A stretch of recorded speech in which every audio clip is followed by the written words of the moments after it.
Après 5 semaines de surdité, j'ai retrouvé Louis mais je ne l'ai dit à personne. Ce que ma femme a dit à sa mère quand elle pensait que je ne pouvais pas entendre m'a choqué au plus profond de mon être. Je m'appelle Liam Carter, et jusqu'à il y a 5 semaines, mon plus gros problème dans la vie, c'était ma femme qui se plaignait que je mâchais trop fort. Pour être honnête, elle n'avait pas tort. Je suis un mangeur de céréales agressif. Les cornflakes n'ont aucune chance à proximité de moi. Mais voici ce qu'il en est de l'ironie, elle a un sens de l'humour macabre qui rendrait jaloux n'importe quel humoriste. Une mauvaise glissade sur un trottoir mouillé devant notre Starbucks local. Le genre de chute qui vous fait remettre en question chaque choix de vie qui vous a mené à ce moment précis. Et boum, l'univers a littéralement mis toute mon existence en mode silencieux. Les médecins ont balancé des expressions comme « perte auditive temporaire » et « traumatisme de l'oreille interne » comme s'ils distribuaient des médailles de participation. Ils le disaient avec ce ton rassurant, comme si ajouter le mot « temporaire » rendait le fait de se réveiller dans un monde de silence absolument terrifiant. Laissez-moi vous dire quelque chose, il n'y a rien de réconfortant dans le silence quand vous êtes marié à Halle Montgomery Carter depuis 3 ans. Cette femme est expressive, théâtrale et a une vendetta personnelle contre les moments de calme. C'est le genre de personne qui se dispute avec les voix du GPS quand elles lui disent de tourner à droite, « Excuse-moi Siri, mais je sais qu'il y a des bouchons sur Oak Street. » Elle a un jour eu un débat de 15 minutes avec notre Alexa pour savoir s'il allait pleuvoir ou non. Alexa a gagné, d'ailleurs, il a plu. Quand j'ai finalement repris connaissance dans cette chambre d'hôpital, avec des tubes dans le bras et la tête me faisant l'effet d'avoir tenu 10 rounds avec le cousin en colère de Mike Tyson, Halle était là. Ses lèvres bougeaient à environ 150 km/h, plus vite qu'un politicien en période électorale essayant d'esquiver les questions sur son dernier scandale. Ses mains volaient dans tous les sens comme si elle dirigeait un orchestre invisible. Et ses sourcils parfaitement dessinés, qui coûtent plus cher à entretenir que le paiement mensuel de ma voiture, au passage, faisaient ce truc où ils exprimaient environ 14 émotions simultanément. Mais tout ce que j'entendais, c'était des parasites, un bruit blanc, le genre de vide qui vous fait vous demander si vous n'êtes pas mort et si ce n'est pas juste une salle d'attente cosmique. Ma vie s'est transformée en la pire émission de Mime au monde. Sauf que personne ne riait, et je n'avais certainement pas signé pour cette représentation. Pendant la première semaine, je n'arrêtais pas de toucher mes oreilles en me disant qu'il y avait peut-être un interrupteur que j'avais accidentellement éteint. Il n'y en avait pas. Les médecins ont fait des tests, beaucoup de tests, des IRM, des scanners, des évaluations auditives où ils me faisaient asseoir dans une cabine qui ressemblait à un décor de film de science-fiction à petit budget pendant qu'ils passaient des bips que je ne pouvais pas entendre. À chaque fois, ils revenaient avec le même message écrit sur leur petit presse-papier, « Laissez-lui du temps. » Du temps, n'est-ce pas? Parce que c'est exactement ce que vous voulez entendre quand votre principal sens de communication vous a été arraché, comme si quelqu'un avait annulé votre service de streaming préféré en plein milieu d'un épisode. Les semaines qui ont suivi ont été une masterclass de frustration. Tout s'est transformé en notes, des post-it, des notes sur le téléphone, des carnets. Notre cuisine ressemblait à une scène de crime tirée d'une série policière, sauf qu'au lieu de balises de preuves, il y avait des post-it fluo partout. Sortir les poubelles. Besoin de lait. Rendez-vous médecin mardi. Allez à télécharger toutes les applications de synthèse vocale connues de l'humanité. Nos téléphones sont devenus nos principaux conseillers conjugaux, ce qui, si on y réfléchit, est assez déprimant. Elle me tapait des messages avec cette expression sur le visage, comme si elle désamorçait une bombe. Ensuite, elle a commencé à faire ce truc. Ce truc absolument exaspérant où elle me parlait super lentement, en articulant chaque mot comme si j'étais un grand-père de 80 ans qui avait oublié son dentier et ses neurones, l'IAM, tu veux du CAF? Elle articulait chaque mot avec des mouvements exagérés. Et je jure que sa voix devait être au volume maximum parce que je pouvais voir la tension dans son cou. Voici ce qu'elle ne comprenait pas, mes oreilles ne fonctionnaient plus, mais mon cerveau allait très bien. Sourd ne veut pas dire stupide, mais essayez d'expliquer ça avec des mimes. La pitié était la pire partie. Oh mon Dieu, la pitié. Les amis de Halle venaient à la maison, toute sa bande de banlieusards parfaites pour Instagram avec leur tenue de sport assortie et leur philosophie vivre, rire, aimer, et elle me regardait comme si j'étais un chiot blessé dans un refuge pour animaux. Elle me tapotait l'épaule avec des sourires tristes, et je pouvais les voir penser, Dieu merci, ce n'est pas mon mari. Elle apportait des gratins, ce qui, dans la culture du Midwest américain, est apparemment la solution universelle à toute tragédie. Tu as perdu Louis? Voici une surprise aux nouilles et au thon. Ta vie s'effondre? Essaie ce gratin de haricots verts. Mais voici ce que j'ai remarqué, même dans ses premiers jours d'adaptation brouillard, allait sembler différente. Pas triste, différente. Pas même inquiète, différente. Plutôt dérangée, différente.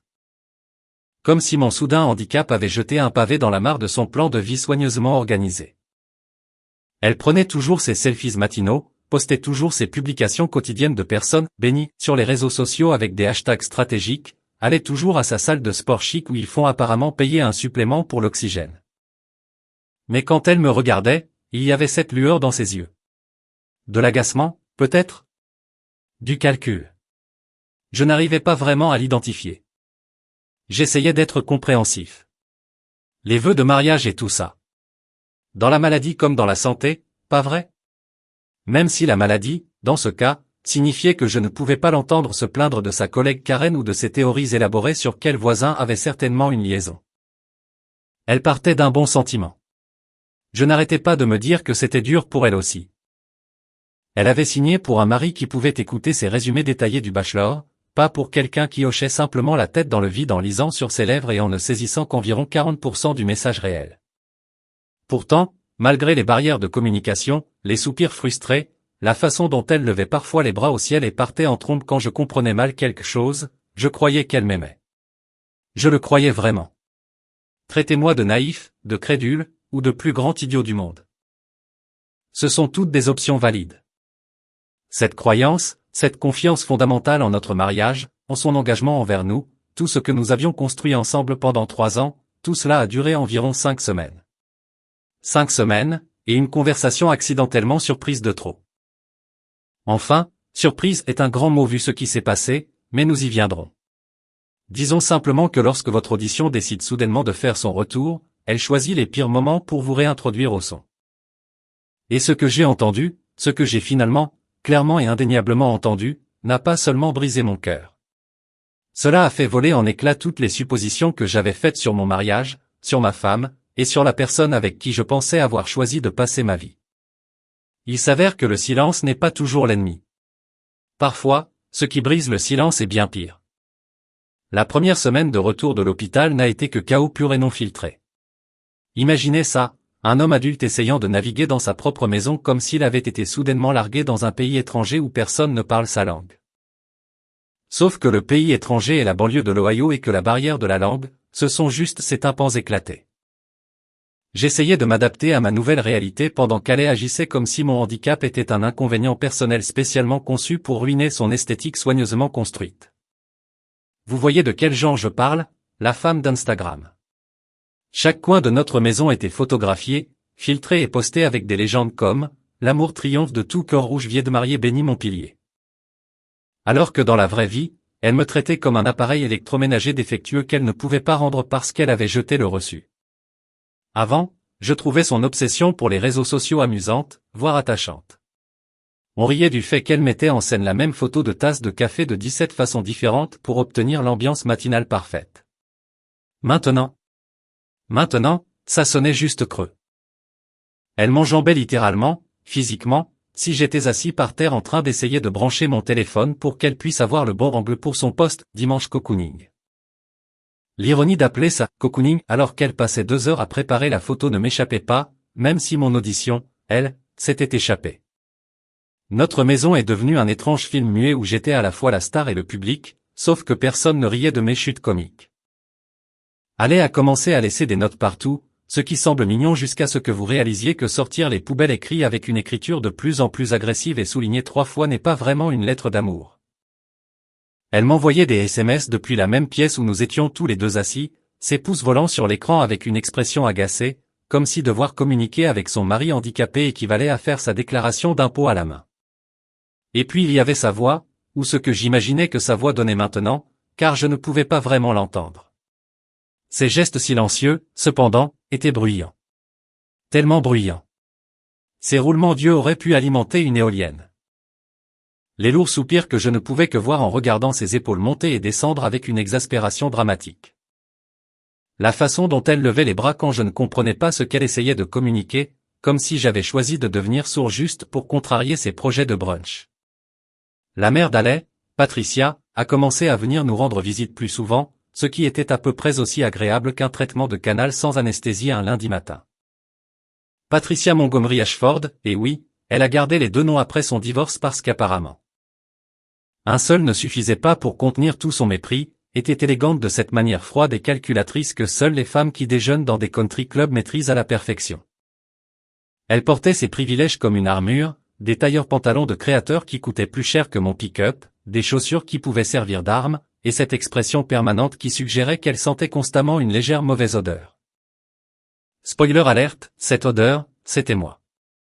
Elle débarquait à l'improviste, naturellement, car les gens riches semblent penser que les sonnettes et les appels de courtoisie sont réservés aux pauvres.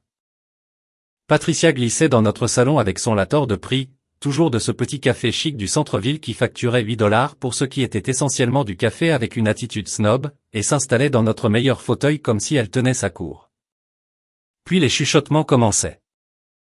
Elle et Alay se blottissaient l'une contre l'autre sur le canapé, les têtes penchées l'une vers l'autre, gesticulant avec les mains, et je restais là dans mon fauteuil inclinable, le mari cassé, l'obstacle gênant à n'importe quelle conversation qu'elles étaient en train d'avoir. Mais voici ce qu'elles ne savaient pas, j'avais appris à lire sur les lèvres. Pas comme un interprète professionnel ou quoi que ce soit, mais YouTube est une ressource incroyable quand vous n'avez rien d'autre que du temps et un besoin désespéré de comprendre ce que les gens disent de vous. Je n'étais pas bilingue en lecture labiale, loin de là, mais je m'améliorais. Assez bon pour capter des phrases. Assez bon pour voir la bouche parfaitement maquillée de Patricia former des mots comme « te tire vers le bas » et « devrait avoir des standards ». Assez bon pour voir Alay hocher la tête comme si sa mère crachait une sagesse profonde au lieu d'une cruauté banale. « Ce n'est pas l'homme que tu croyais », a dit Patricia un après-midi, et j'ai saisi chaque mot. Elle a insisté sur le mot « homme » comme si c'était une question, un doute, un jugement enrobé dans 5 lettres. La réponse d'Alay était plus difficile à saisir, mais j'ai compris, fatigant et difficile, et quelque chose qui ressemblait à « je ne sais pas combien de temps encore ». Combien de temps encore? Quoi? C'est ce qui m'a empêché de dormir la nuit, fixant le plafond de notre chambre pendant qu'Alay dormait paisiblement à côté de moi, ou scrollait sur son téléphone, ou faisait quoi que ce soit qu'elle faisait pendant que je faisais semblant de dormir. Combien de temps encore pourrait-elle tolérer d'être mariée à une marchandise endommagée? Combien de temps encore avant qu'elle ne décide que son esthétique Instagram n'incluait pas un mari handicapé qui ne pouvait pas l'entendre réciter ses affirmations quotidiennes? Pendant ce temps, je jouais mon rôle à la perfection. Le mari reconnaissant, celui qui essaie si fort de s'adapter. Je souriais quand elle me regardait, faisait un petit signe de la main, hochait la tête comme si tout allait bien. Je suis devenu un professionnel pour avoir l'air agréable et confus, comme un golden retriever qui veut t'aider mais qui ne comprend pas tout à fait la consigne. Mais à l'intérieur, je pensais à des choses qui auraient fait qu'un thérapeute se jette sur son carnet d'ordonnances. Patricia sirotait son café chic, celui avec l'art dans la mousse qui avait probablement son propre compte Instagram, et je la regardais chuchoter à Alay, « Tu aurais pu épouser quelqu'un de prospère. » J'ai capté ça un jour. Pas plus prospère, aussi prospère, juste quelqu'un de prospère, comme si j'opérais actuellement à 0 sur l'échelle de la réussite. Peu importe que je dirigeais ma propre entreprise de BTP. Peu importe que j'avais construit notre terrasse, rénové notre cuisine et réparé à peu près tout dans notre maison et dans la moitié des maisons de notre quartier. Rien de tout cela ne comptait parce que je ne correspondais pas à la définition de la réussite selon Patricia, probablement quelque chose impliquant des abonnements à des clubs de golf, des portefeuilles d'investissement et des maisons de week-end dans des endroits aux noms prétentieux. Le visage de Alay quand sa mère disait ces choses. C'est ce qui me tuait. Elle ne me défendait pas, ne secouait pas la tête ni ne disait silencieusement « ce n'est pas juste » ou ne donnait aucune indication qu'elle n'était pas d'accord. Elle restait juste assise là à hocher légèrement la tête, comme si elle considérait le bien fondé de l'argument de sa mère, comme si notre mariage était une proposition commerciale qui ne rapportait pas de retours adéquats. J'ai commencé à tenir un décompte mental de chaque affront, de chaque geste méprisant, de chaque moment de cruauté banale déguisée en inquiétude. Patricia suggérant qu'Alay avait besoin de temps pour elle pour digérer tout ça, traduction, le handicap de votre mari est traumatisant pour vous. Alay soupirant quand je ne comprenais pas ce qu'elle essayait de me communiquer. La façon dont elle me regardait parfois toutes les deux comme si j'étais un problème à résoudre plutôt qu'une personne à aimer. Le pire n'était même pas le jugement ou les conversations chuchotées. C'était la comédie. Parce que lorsque d'autres personnes étaient là, les amis d'Alay, nos voisins, le facteur, elle se transformait. Soudain, elle devenait l'épouse dévouée, l'aidante, la femme soutenant son homme dans l'adversité. Elle me touchait doucement l'épaule, souriait avec une sympathie calculée, et disait à tout le monde comment nous gérions la situation, et prenions les choses un jour à la fois, et restions positifs.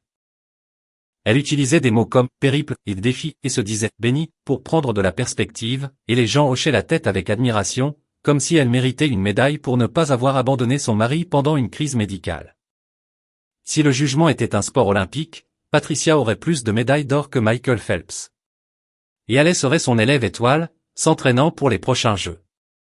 Pendant ce temps, je restais assis dans le public de ma propre vie, les regardant faire leur show, lisant sur leurs lèvres quand elles pensaient que je ne pouvais pas, et réalisant lentement, méthodiquement, que la personne que j'avais épousée n'avait peut-être jamais existé. Peut-être qu'elle avait toujours été cette personne, cette femme qui valorisait l'apparence plus que la substance, qui voyait le mariage comme un accessoire social plutôt que comme un partenariat. Et moi, j'avais juste été trop amoureux, trop optimiste, trop stupidement confiant pour le remarquer. Alors oui, cette première semaine à la maison a été un chaos, mais pas le genre de chaos dont on se remet. Le genre qui modifie fondamentalement votre façon de tout voir. Comme mettre des lunettes pour la première fois et réaliser que le monde n'était pas vraiment flou. C'est juste que vous étiez aveugle. Le comportement d'Alay a commencé à changer vers la 3e semaine. Et je ne parle pas d'un changement normal lié à une période d'adaptation. Je parle du genre de changement qui vous fait vous demander si quelqu'un n'a pas été remplacé par un clone extraterrestre, sauf que cette version était d'une certaine manière pire que l'original. Plus de post-it disant « je t'aime » collés sur le miroir de la salle de bain. Plus de pression sur la main quand nous nous croisions dans le couloir. Elle a arrêté de me faire face quand elle parlait, ce qui rendait la lecture sur les lèvres absolument impossible. Et je suis presque sûr que c'était intentionnel. C'était comme si elle avait décidé que la courtoisie humaine de base était désormais optionnelle, puisque je ne pouvais pas la confronter verbalement à ce sujet. Le signe le plus évident, son téléphone. Cette chose est devenue comme un 5e membre, attaché chirurgicalement à sa main. Elle y était collée 24h24, 7h7. Et je dis bien littéralement. Café du matin? Téléphone. À table? Téléphone. Aux toilettes? Vous pouvez être sûr qu'elle avait ce téléphone. Elle s'asseyait à 1 mètre de moi sur le canapé et je voyais son visage s'illuminer avec les notifications. Pas le genre d'illumination de « oh », un texto, mais le plein shoot de dopamine, les yeux pétillants, les coins de la bouche tremblants dans des sourires qu'elle tentait de réprimer. Elle riait de quelque chose sur cet écran, elle gloussait même. Et quand je lui tapotais l'épaule pour lui demander ce qui était drôle, elle retournait le téléphone si vite qu'on aurait cru qu'il affichait les codes de lancement nucléaire. Juste les filles, mimait-elle de la bouche, d'un geste de la main méprisant. Un groupe de discussion, hein? Parce que des discussions de groupe avec Jennifer et Melissa sur les horaires de foot de leurs enfants vous font certainement rougir comme une adolescente qu'on vient d'inviter au bal de fin d'année. Je ne suis pas né de la dernière pluie et je n'étais certainement pas stupide, perte d'audition ou pas. Soit elle avait trouvé le groupe d'amis le plus divertissant au monde, soit il y avait un nouveau candidat dans sa télé-réalité romantique. Et spoiler alerte, ce n'était pas moi. J'ai commencé à faire attention au schéma, parce que c'est ce qu'on fait quand on ne peut pas entendre, mais qu'on peut définitivement voir. Tous les soirs vers 20h, réglée comme une horloge, elle s'excusait. Je dois appeler ma mère, signait-elle, ou urgence au travail, ce qui était hilarant parce qu'elle travaillait à mi-temps dans une boutique qui vendait des bougies hors de prix. Quelle urgence? Quelqu'un a acheté le mauvais parfum? Y avait-il une crise de la lavande dont je n'étais pas au courant? Elle disparaissait dans notre chambre, fermait la porte et y restait pendant 30, parfois 45 minutes. Quand elle ressortait, ses joues étaient empourprées, ses yeux brillants, et elle avait ce regard satisfait comme si elle venait de terminer la meilleure conversation de sa vie. Cette conversation, ce n'était définitivement pas avec moi, au cas où vous vous poseriez la question. Nos conversations se résumaient à elle tapant « As-tu mangé ?» et moi levant le pouce. Du romantisme pur. Le genre de connexion profonde qui fait pleurer de joie les conseillers matrimoniaux. Puis est arrivé l'incident du parfum. Et laissez-moi vous dire, c'est là que les choses sont passées de suspect à ok, on est clairement dans le territoire de l'adultère. C'était un mardi soir. Je m'en souviens parce que les mardis, c'était le soir des poubelles, et je venais de traîner nos bacs sur le trottoir. Je suis rentré à l'intérieur, toujours avec ma veste, et elle était dans la cuisine en train de faire sa routine habituelle de défilement sur le téléphone. Je suis passé derrière elle pour attraper une bouteille d'eau dans le frigo. Et quand je suis passé près d'elle, cette odeur m'a frappé comme un train de marchandises. Je suis marié à cette femme depuis 3 ans. Je connais sa collection de parfums mieux que le tableau périodique des éléments. Elle a son parfum décontracté de jour, son parfum pour sortir le soir, son parfum, j'essaie d'impressionner quelqu'un, et son non-parfum, c'est dimanche et je m'en fous. Ce n'était aucun de cela. C'était quelque chose de nouveau, quelque chose qui sentait cher, quelque chose qui criait « Je fais vraiment des efforts, là ». C'était musqué et sucré et ce n'était définitivement pas dans sa rotation habituelle de fragrance florale à $40 de chez Macy's. Je l'ai serré dans mes bras par derrière, en partie parce que je jouais toujours le rôle du mari dévoué, en partie parce que je voulais confirmer ce que je sentais. Elle s'est immédiatement tendue, comme si je l'avais surprise en train de faire quelque chose de mal, ce qui, soyons honnêtes, était probablement le cas. Quand elle s'est retournée, j'ai pointé mon nez du doigt, puis je l'ai pointé elle, le signe universel pour « tu as une odeur différente ». Elle a balayé ça d'un geste désinvolte de la main, ses lèvres formant les mots « j'essaie juste quelque chose de nouveau ». Puis elle a ajouté « tu aimes », avec ce faux sourire qui n'atteignait pas ses yeux. Le sourire qui disait « s'il te plaît, ne pose pas de questions supplémentaires. » Bien sûr, allez. Tu as juste décidé, au hasard un mardi, d'améliorer tout ton arsenal de parfums. C'est un comportement tout à fait normal pour quelqu'un qui porte le même parfum Bath & Body Works depuis l'université. Mais voici ce qui m'a vraiment achevé. Le parfum n'était pas la seule nouveauté. Ses vêtements ont commencé à changer aussi. Plus d'efforts, plus de style, plus d'énergie, je m'habille définitivement pour quelqu'un. Elle avait toujours été apprêtée. Cette esthétique Instagram ne s'entretient pas toute seule. Mais là, c'était différent. De la nouvelle lingerie a commencé à apparaître dans ses tiroirs, du genre chic avec des étiquettes de magasins que je ne pouvais pas me permettre. Ses séances de sport sont devenues plus longues. Ses rendez-vous chez le coiffeur plus fréquents. Elle se faisait épiler, faire les sourcils au fil, des manucures et des pédicures comme si elle se préparait pour une séance photo, sauf que nous n'avions absolument aucun événement prévu sur notre calendrier. Soirée fille, me disait-elle en rentrant à 23h un jeudi soir, sentant le vin et ce nouveau parfum mystérieux. Le truc pour l'anniversaire de Jennifer. Mais ce n'était définitivement pas l'anniversaire de Jennifer, car j'avais vu Jennifer 3 jours plus tôt à l'épicerie et elle n'avait rien mentionné à propos de célébration. Les mensonges s'accumulaient plus vite que nos factures de carte de crédit, qui, soit dit en passant, crevaient soudainement le plafond elles aussi. Des restaurants où je n'étais jamais allé. Des débits provenant d'hôtels dans la ville voisine. Une boutique de lingerie appelée La Sainte Grèce, dentelle et grâce, qui sonnait comme si elle était spécialisée dans l'art d'aider les épouses à commettre un adultère avec style. C'est là que j'ai commencé le carnet. Un petit carnet noir, relié en cuir.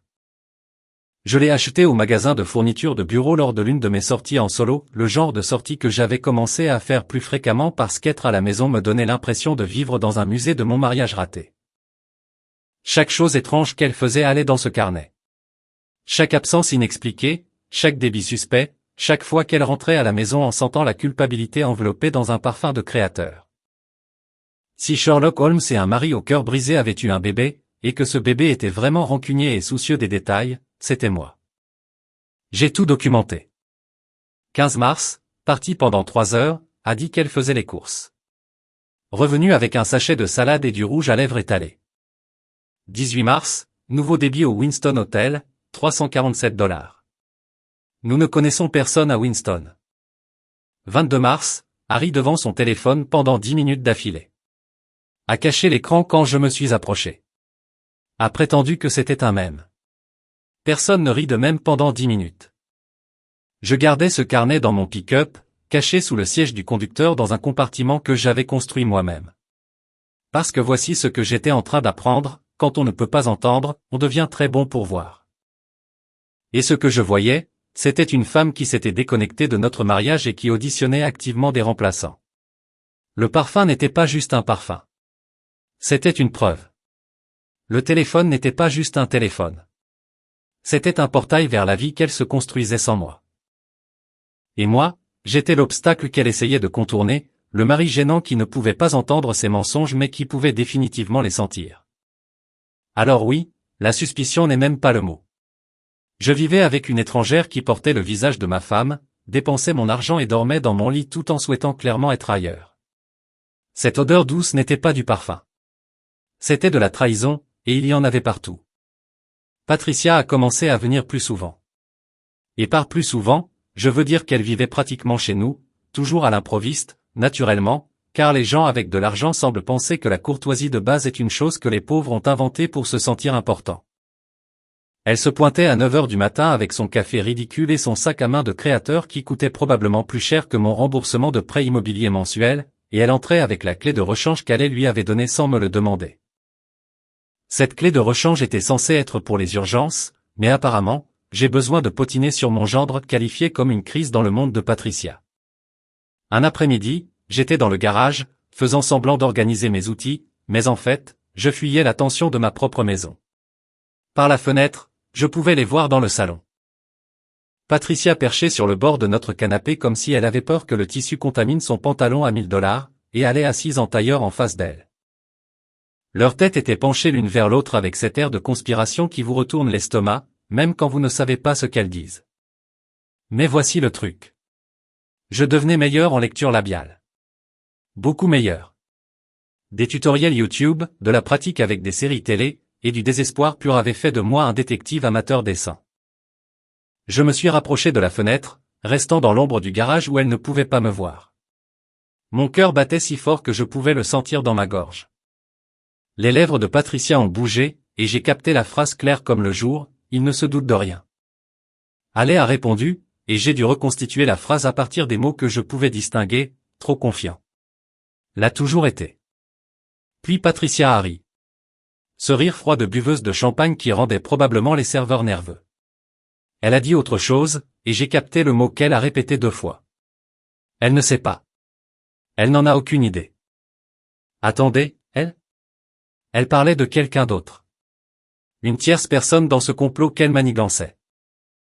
Sauf qu'elle n'arrêtait pas de jeter des coups d'œil dans ma direction vers le garage, et quelque chose s'est enclenché dans mon cerveau comme une pièce de puzzle trouvant sa place.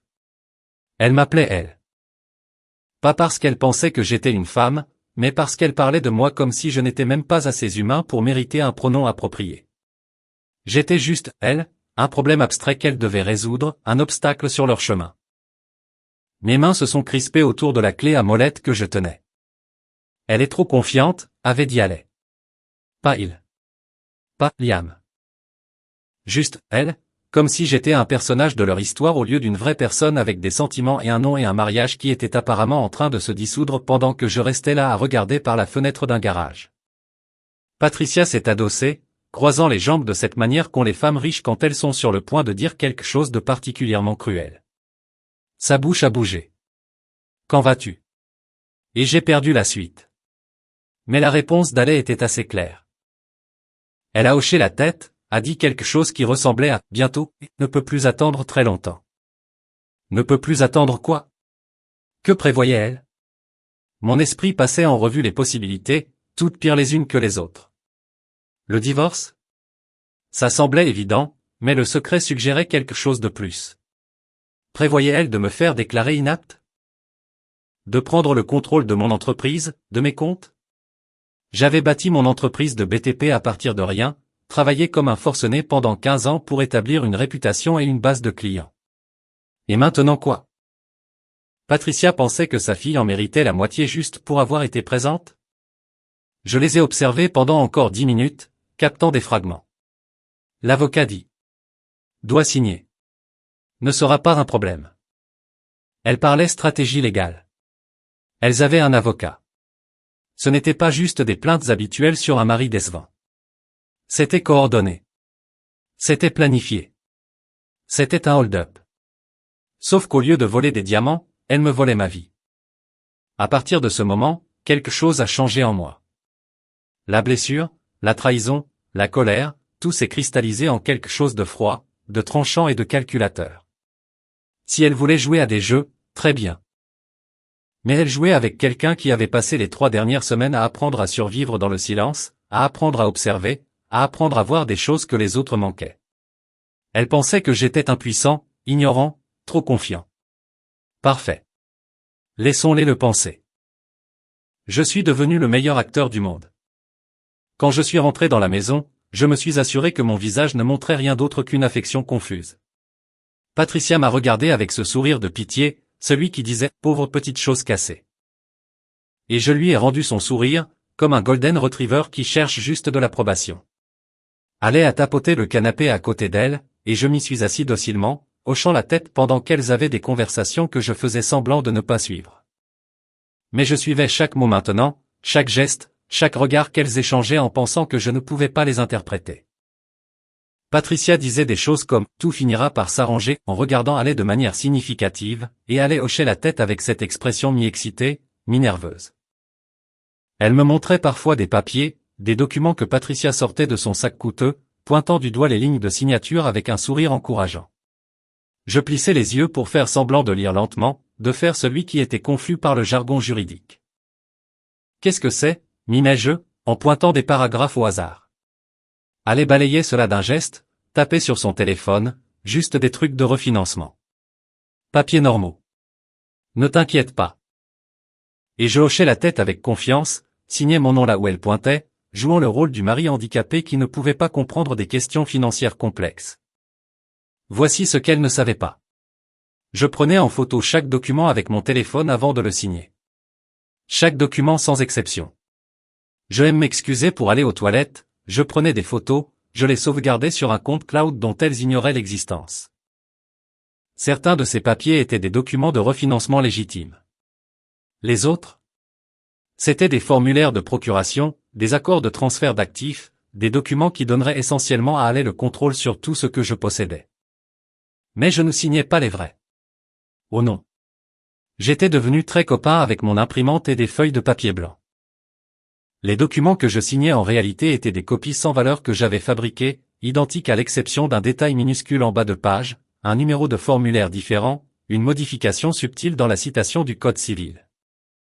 Des choses qu'un avocat repérerait immédiatement si elles essayaient un jour de les déposer, mais que Patricia et Allais ne remarqueraient jamais. Les vrais documents, ceux-là restaient non signés, cachés dans un coffre-fort d'une banque à l'autre bout de la ville que j'avais ouvert en demandant à un vieil ami de m'y conduire. Si le silence était ma prison, il était aussi devenu mon camouflage. Elle parlait librement autour de moi maintenant, ne prenant même plus la peine de chuchoter la plupart du temps. Elle pensait que le sourd ne pouvait pas participer aux conversations, ne pouvait pas comprendre les sous-entendus, ne pouvait pas reconstituer un complot qui se tramait sous son nez. Elles avaient pris leurs aises, elles étaient même devenues brouillonnes. Patricia disait des choses comme « une fois que ce sera finalisé, et quand tu seras libéré de ce fardeau », en plein milieu de mon salon, à peine à 1 mètre de l'endroit où j'étais assis, faisant semblant de regarder la télé avec les sous-titres. La rage que je ressentais ne ressemblait à rien de ce que j'avais pu expérimenter auparavant. Pas une colère chaude et explosive qui m'aurait trahi. C'était une fureur glaciale. Le genre qui vous empêche de dormir la nuit en planifiant, en pensant et en préparant. Ma femme et sa mère complotaient activement pour détruire ma vie, voler mes biens, et apparemment elles trouvaient cela si facile, si justifié, qu'elle pouvait en rire autour de la à $8 dans ma propre maison. Chaque soir, après que Allais se soit couché, je m'asseyais dans mon pick-up dans l'allée et je mettais à jour mon carnet noir. De nouvelles entrées sur leurs réunions avec des avocats, sur les documents qu'elles essayaient de me faire signer, sur les conversations que j'avais lues sur leurs lèvres à travers les fenêtres et au coin des murs. Je construisais un dossier, je rassemblais des preuves, je me préparais pour une guerre qu'elles ne voyaient même pas venir. Parce que voilà ce que Patricia et Allais n'avaient pas prévu, je n'étais pas juste un idiot crédule qui se laisserait faire et les laisserait me détruire. J'étais un homme qui avait bâti une entreprise à travers des récessions et de la concurrence, qui avait survécu sur des chantiers où une erreur pouvait vous tuer, qui avait appris à décrypter les situations et les gens parce que c'est comme ça qu'on survit dans le monde réel. Elle voulait que je sois impuissant? Parfait. Je serais impuissant jusqu'au moment où je ne le serais plus. Et quand ce moment viendrait, quand je jouerais enfin ma carte, elles allaient réaliser qu'elles avaient commis une erreur fatale, elles avaient sous-estimé l'homme qu'elles essayaient de détruire. La 5e semaine est arrivée comme un rebondissement de scénario que je n'avais pas vu venir, ce qui en dit long vu que je vivais dans mon propre film à suspense personnel depuis 1 mois. Mon rendez-vous de suivi avec le docteur Patel était prévu à 14h un mercredi. Une de ces magnifiques après-midi de printemps où la météo vous fait oublier que votre vie s'effondre activement. Allais a proposé de m'y emmener. Enfin, Proposer est un grand mot. Elle a tapé « Je t'emmène » sur son téléphone avec tout l'enthousiasme de quelqu'un qui se porte volontaire pour une coloscopie. J'ai décliné, lui ai dit que je prendrais un Uber, ce qui l'a visiblement soulagé parce qu'elle avait des choses à faire. Ouais, tu m'étonnes. Probablement des choses qui impliquaient son téléphone, ce mystérieux parfum, et un bon paquet de mensonges. Le cabinet du docteur Patel se trouvait dans un de ces bâtiments médicaux qui sentent toujours l'antiseptique et les rêves brisés. J'y étais allé tellement de fois au cours des 5 dernières semaines que la réceptionniste me reconnaissait de vue, me gratifiant de cette inclinaison de tête compatissante que les professionnels de santé doivent apprendre à l'école. Monsieur Carter, vous pouvez y aller. Salle 3. J'ai suivi l'infirmière dans le couloir, passant devant des salles d'examen où d'autres personnes géraient leurs propres problèmes, dont aucun, j'en suis sûr, n'impliquait une femme complotant leur ruine financière avec sa belle-mère monstrueuse. Le docteur Patel est entré 10 minutes plus tard, très professionnel avec sa tablette et son sourire médical. Elle devait avoir la quarantaine, affûtée comme une lame, avec cette attitude sans fioriture que j'avais toujours appréciée. Elle ne faisait pas dans la pitié, pas de faux espoirs, juste des faits, ce qui, dans ma situation actuelle, était rafraîchissant. Tout le monde dans ma vie me mentait. C'était agréable d'avoir au moins une personne engagée envers l'honnêteté. « Comment vous débrouillez-vous, Liam » a-t-elle demandé, et j'ai regardé ses lèvres former chaque mot clairement. J'étais devenu bon pour lire sur ses lèvres, à elle en particulier, car elle articulait très bien, sans doute grâce à des années de pratique avec des patients malentendants. J'ai haussé les épaules, je lui ai fait un pouce en l'air, mon geste de réponse par défaut pour tout. Ça va. Ça va toujours. Ça va. Un peu comme un bâtiment en feu où le chien du même This is Finn est assis là, buvant son café. Elle a ouvert mon dossier sur sa tablette, faisant défiler les résultats de tests et les notes avec une expression concentrée. Puis elle a levé les yeux vers moi, et quelque chose a changé sur son visage. Pas tout à fait un sourire, mais presque. Quelque chose de plus chaleureux, de plus optimiste. Liam, j'ai de bonnes nouvelles. De très bonnes nouvelles. Mon cœur a fait ce truc bizarre, comme un raté de moteur. De bonnes nouvelles dans le cabinet d'un médecin, ça ressemblait à un mythe. Une licorne. Quelque chose qui arrive aux autres dans les films feel good, mais jamais dans la vraie vie. Elle a posé la tablette et m'a regardé droit dans les yeux, parlant lentement et clairement pour que je puisse lire chaque mot. Votre audition est en train de revenir. Je l'ai juste fixée. Ces 6 mots ne s'imprimaient pas. Ne pouvaient pas s'imprimer. Mon cerveau avait passé 5 semaines à accepter que le silence était ma nouvelle normalité, que j'allais lire sur les lèvres, utiliser des applications téléphoniques et manquer des conversations pour le reste de ma vie. L'audition est en train de revenir. C'était la partie temporaire que tout le monde avait promise, mais que personne ne croyait vraiment. Vous êtes sérieuse? Ai-je mimé avec les lèvres, ayant probablement l'air de quelqu'un à qui on venait de dire qu'il avait gagné à la loterie, ce qui honnêtement n'était pas très éloigné de la vérité. Le docteur Patel a hoché la tête, sortant ce truc, ce diapason que j'avais reconnu lors des tests précédents. L'inflammation de votre oreille interne a considérablement diminué. Le traumatisme guérit plus vite que nous ne l'avions prévu. Je veux tester votre audition maintenant. Voir où nous en sommes. Ce qui s'est passé ensuite a ressemblé à cette scène dans tous les films où la personne sourde entend pour la première fois. Sauf que c'était réel et que je ne pleurais pas. J'étais trop sous le choc pour pleurer. Le docteur Patel a frappé le diapason et l'a tenu près de mon oreille droite. Rien au début, juste un vide familier. Puis. Et je jure que ce moment est gravé dans mon cerveau pour toujours. Je l'ai entendu. Faible, lointain, comme quelqu'un jouant une note dans une autre pièce. Mais là, réellement là. J'entends ça, ai-je dit à voix haute. Et, bon sang. Je pouvais entendre ma propre voix. Étouffée, bizarre, comme écouter un enregistrement de soi-même qui sonne faux mais qui est définitivement soi. J'entends ma propre voix. Le docteur Patel souriait de toutes ses dents, maintenant. Le genre de sourire sincère que les médecins n'ont probablement pas l'occasion de faire assez souvent. Votre oreille droite récupère plus vite que la gauche, mais les deux montrent une amélioration significative. J'estime que vous êtes à environ 40% de vos capacités maintenant, et cela devrait continuer à s'améliorer au cours des prochaines semaines. Elle a fait d'autres tests, passant des sons dans des écouteurs, me faisant identifier des tonalités et des fréquences. Chaque bip que je pouvais entendre, chaque mot que je pouvais distinguer, c'était comme récupérer des morceaux de moi-même. Elle a sorti son stylo, a fait cliquer la mine à plusieurs reprises. Je l'ai entendu. Le clic d'un stylo. Quelque chose de si ordinaire, de si banal, que je n'avais jamais su l'apprécier auparavant. Les néons au-dessus de nous faisaient un léger bourdonnement qu'ils avaient apparemment toujours fait. La climatisation ronronnait. Sa tablette émettait de petits sons de notification. Le monde n'était plus silencieux. C'est incroyable, ai-je dit, et je m'entendais le dire. Je pouvais entendre l'émotion dans ma propre voix. Quand est-ce que ce sera revenu complètement? Difficile à dire exactement. Ça peut prendre des jours, comme quelques semaines. Chacun est différent, mais la trajectoire semble excellente, Liam. Vous guérissez. Elle a fait une pause, puis a ajouté avec un ton professionnel qui ne cachait pas complètement son enthousiasme, ne le dites encore à personne. Laissez à vos oreilles le temps de s'ajuster. Trop de stimulation trop vite pourrait causer des rechutes. Et juste là, à cet instant précis, une pensée m'a frappé comme une massue enveloppée d'une opportunité en or. Elle voulait que je garde le secret sur mon rétablissement. Pour des raisons médicales, bien sûr, mais les implications dépassaient largement l'audiologie.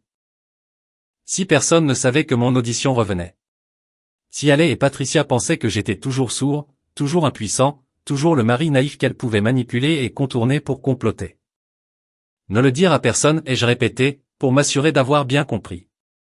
Le docteur Patel a hoché la tête. Laissez passer une semaine ou deux. Laissez votre système auditif se réajuster progressivement. Évitez les bruits forts, les endroits bondés. Allez-y doucement.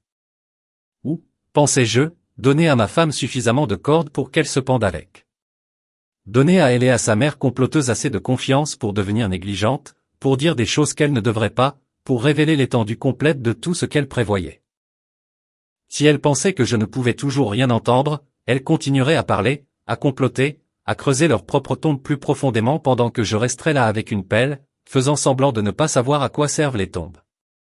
Je ne le dirai à personne, ai-je promis au docteur Patel, et je le pensais avec chaque fibre de mon être. Rétablissement médical, y aller doucement, je comprenais parfaitement. Elle m'a expliqué les consignes de soins, les choses à éviter, les rendez-vous de suivi. J'ai entendu chaque mot, et chacun était comme un cadeau, mais plus que ça, chaque mot était comme des munitions. J'ai conduit jusqu'à la maison avec mon pick-up, les fenêtres baissées. Et pour la première fois en 5 semaines, je pouvais entendre le vent, le bruit de la circulation, les radios des autres voitures filtrant par leurs fenêtres. Le monde avait retrouvé du volume, et c'était la chose la plus belle et la plus terrible à la fois. Quand je suis arrivé à la maison, Ale était dans la cuisine sur son téléphone. Quelle surprise, je sais. Elle a levé les yeux quand je suis entré, et je me suis assuré que mon visage ne montrait rien, juste la même expression confuse et dépendante que je portais depuis des semaines. Elle a tapé sur son téléphone, comment s'est passé le rendez-vous? Je lui ai fait un pouce en l'air, j'ai haussé les épaules comme si rien n'avait changé. Elle a hoché la tête, regardant déjà de nouveau son écran, me congédiant déjà. Elle n'avait aucune idée que tout venait de changer, que la dynamique de pouvoir qu'elle exploitait venait de basculer complètement. Que son mari sourd, impuissant et confiant pouvait soudainement entendre chaque mot, chaque plan, chaque trahison qu'elle croyait dissimuler. Patricia a appelé pile à ce moment-là. Je pouvais entendre le téléphone sonner, je pouvais entendre la voix d'Alec quand elle a décroché. Salut maman. Ces deux mots sonnaient différemment de ce que j'avais imaginé pendant 5 semaines de silence. Plus froid. Plus faux. Elle s'est dirigée vers la chambre, mais pas avant que je l'entende dire, non, rien de nouveau. Il n'en a toujours aucune idée. Aucune idée, hein? J'ai souri intérieurement, je n'ai rien dit, et je suis allé mettre à jour mon carnet noir avec l'entrée la plus importante à ce jour. Jour 35. Audition revenue. Elles ne savent pas. Que la partie commence. Le lendemain matin a commencé comme n'importe quel autre désastre déguisé en normalité. Je me suis réveillé à 6 heures. Ale dormait encore à côté de moi, son téléphone en charge sur la table de nuit comme s'il était sous assistance respiratoire. Pendant 5 semaines, les matins avaient été des rituels silencieux de café et d'évitement. Maintenant, avec mon audition partiellement revenue, je pouvais tout entendre, la maison qui craquait, le réfrigérateur qui ronronnait en bas, les oiseaux dehors qui avaient apparemment pépié tout ce temps, et plus important encore, je pouvais entendre quand l'alarme d'Alais a sonné à 7 heures. Et qu'elle a tapé dessus pour la faire taire avec l'enthousiasme de quelqu'un qui n'avait définitivement aucune envie d'être conscient. J'ai fait semblant de dormir encore, gardant ma respiration régulière et lente comme je l'avais perfectionnée au cours de ces semaines à vivre avec quelqu'un en qui je n'avais plus confiance. Elle a traîné les pieds dans la chambre et j'ai entendu chaque tiroir s'ouvrir, chaque fermeture éclair se fermer, chaque pas sur nos parquets en bois dur qui grinçait à 3 endroits précis, que je devais réparer depuis des mois, mais pour lesquels je me sentais reconnaissant maintenant. Car c'était comme un système d'alerte précoce. Elle est descendue, et j'ai attendu 5 minutes avant de la suivre. J'ai joué mon rôle à la perfection, visage embrouillé du matin, léger trébuchement dans les escaliers comme si mon équilibre était encore perturbé par l'accident. Quand je suis arrivé dans la cuisine, elle était déjà sur son téléphone, le café en train de couler, portant des pantalons de yoga qui coûtaient plus cher que mes outils électriques. Elle a levé les yeux, m'a lancé ce sourire obligatoire qui n'atteignait pas du tout ses yeux, puis s'est remise à scroller. Je me suis servi du café. Et c'est là qu'avoir retrouvé Louis est devenu sa propre torture spéciale. Je pouvais l'entendre taper. Le tap-tap-tap rapide de ses pouces sur l'écran. Le petit bruit swoosh quand elle envoyait des messages. Les gloussements qu'elle essayait de réprimer quand une réponse arrivait. Chaque son était une preuve. Chaque bruit était la confirmation que ma femme entretenait une relation entière avec quelqu'un d'autre juste devant moi. Puis son téléphone a sonné. Pas vibré, sonné, fort et clair. Une chanson pop que je reconnaissais vaguement comme étant sa sonnerie. Elle a regardé l'écran et tout son visage a changé, il s'est illuminé, excité. Elle a jeté un coup d'œil vers moi, probablement pour confirmer que je ne pouvais pas l'entendre, puis elle a décroché.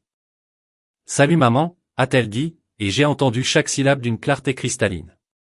Elle s'est dirigée vers le salon, mais elle ne faisait pas attention à la distance. Pourquoi le ferait-elle? Son mari était sourd. Il n'entendait rien. Elle s'est installée sur le canapé et je suis resté dans la cuisine, positionné là où je pouvais entendre tout en ayant l'air occupé avec mon petit déjeuner. Juste un gars naïf qui mange ses céréales. Circuler, y a rien à voir. J'en ai marre de faire semblant, maman a dit allez, et ma cuillère s'est arrêtée à mi-chemin de ma bouche. Il est comme un poids mort maintenant. Il n'entend rien du tout. Honnêtement, c'est reposant. Poids mort. Elle m'avait appelé poids mort. Je lui avais construit ce dressing sur mesure qu'elle avait supplié d'avoir. J'avais rénové notre cuisine entière. J'avais réparé sa voiture plus de fois que je ne pouvais compter. Mais bien sûr. Poids mort, c'était logique. La voix de Patricia passait par le téléphone, toute petite mais audible si je me concentrais.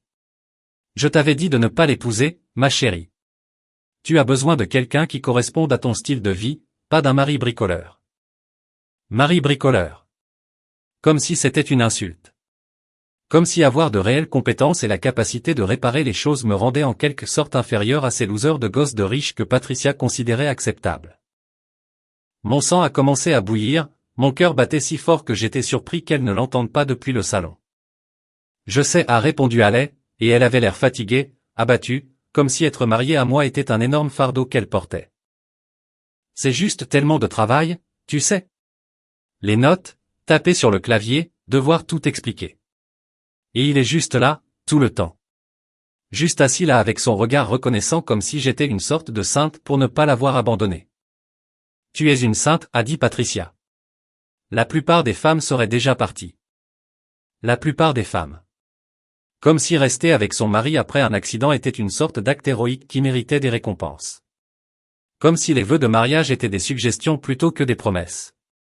Dans la maladie comme dans la santé. Apparemment, ce n'était que de jolis mots pour le mariage, pas de réels engagements.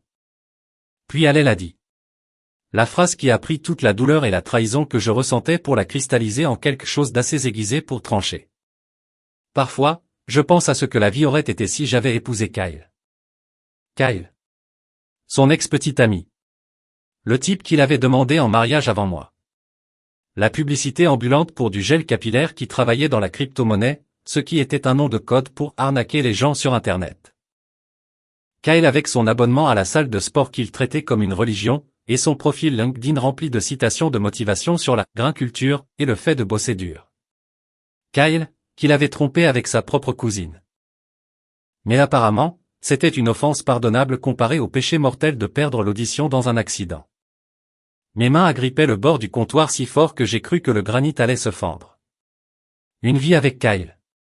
Elle fantasmait sur une vie avec Kyle pendant que j'étais assis dans notre maison, mangeant des céréales, faisant semblant d'être sourd pour recueillir des preuves de sa trahison. L'ironie était si épaisse qu'on aurait pu la couper au couteau. Patricia n'a même pas fait de pause. N'a pas dit « c'est inapproprié » ou « tu es marié » ou toutes les choses qu'une mère devrait dire quand sa fille discute de choix de vie alternatifs impliquant son ex alors que son mari actuel est à 6 mètres de là. Au lieu de cela, elle a répondu, au moins, Kyle avait de l'ambition. Du dynamisme. Il comprenait ce que cela signifiait d'avoir du succès. De l'ambition. L'ambition de Kyle avait été de lancer 3 entreprises différentes qui avaient toutes fait faillite en moins de 6 mois. Du dynamisme. La seule chose que Kyle conduisait, c'était une BMW en leasing qu'il ne pouvait pas vraiment se permettre. Du succès. La version du succès de Kyle, c'était de poster des selfies à la salle de sport et de faire semblant que sa vie était plus impressionnante qu'elle ne l'était en réalité. Mais bien sûr, il avait plus d'ambition que le gars qui avait monté une vraie entreprise de BTP à partir de rien et qui était propriétaire de sa maison sans crédit. L'avocat dit que nous sommes presque prêts, a poursuivi Patricia. Et tout mon corps s'est raidi. Les papiers sont presque finalisés. Une fois qu'il aura signé les derniers documents, tu auras le contrôle de tout. L'entreprise, les comptes, la maison. Ensuite, tu pourras faire ce que tu dois faire. Faire ce que tu dois faire. Ce qui était quoi, exactement? Divorcer et prendre tout ce pour quoi j'avais travaillé, me laisser sans rien pendant qu'elle s'enfuyait pour suivre son fantasme avec Kyle? Ma vision se brouillait littéralement de rage. Ce n'était pas juste une liaison. Ce n'était pas juste une trahison émotionnelle. C'était une destruction financière calculée et préméditée, avec sa mère comme architecte et moi comme la victime crédule qui était censée signer toute sa vie. Il me fait totalement confiance, a dit Haley. Et elle a ri. Elle a vraiment ri. Il signe tout ce que je mets devant lui. Il ne lit même pas correctement. Il a juste confiance que je veux son bien. Ah. Au passé, ma chérie. Au passé. J'avais confiance en toi avant de t'entendre m'appeler poids mort. Avant de t'entendre fantasmer sur ton ex-escroc. Avant de t'entendre rire de me manipuler avec ta mère sociopathe.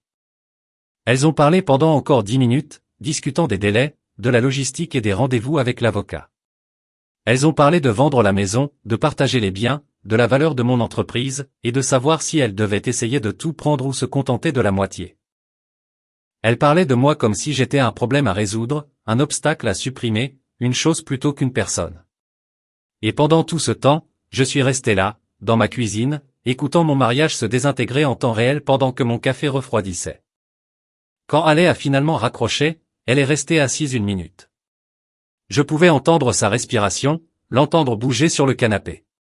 Puis elle s'est levée et est revenue dans la cuisine avec ce sourire plaqué sur le visage, le masque fermement remis en place. Elle a levé son téléphone, tapé « Tu veux qu'on aille déjeuner dehors tout à l'heure ?» Je l'ai regardé se tenir là, faisant semblant d'être la femme aimante. Et quelque chose à l'intérieur de moi est devenu complètement froid.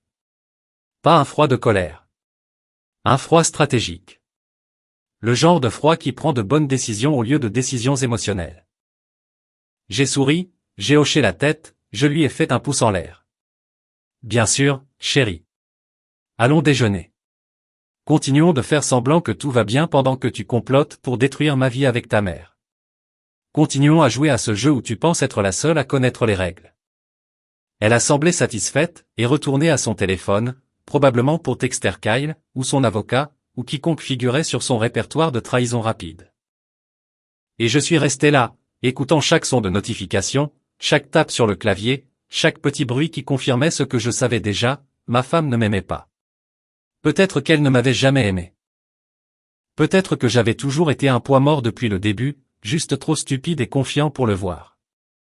Mais je le voyais maintenant. Je l'entendais maintenant. Je le comprenais avec une clarté parfaite et douloureuse. Et j'allais m'assurer de façon absolue qu'elle regrette un jour d'avoir pensé que j'étais quelqu'un qu'elle pouvait détruire. Cet après-midi-là, pendant qu'Haley et Patricia sortaient pour ce qu'elles appelaient du shopping, mais que je comprenais maintenant comme étant probablement des manigances dans des cafés chics, j'ai fait ma totale version Jason Bourne sur ma propre vie. La maison m'appartenait pendant 3 heures glorieuses, et j'allais utiliser chaque minute. Première étape, les enregistreurs vocaux.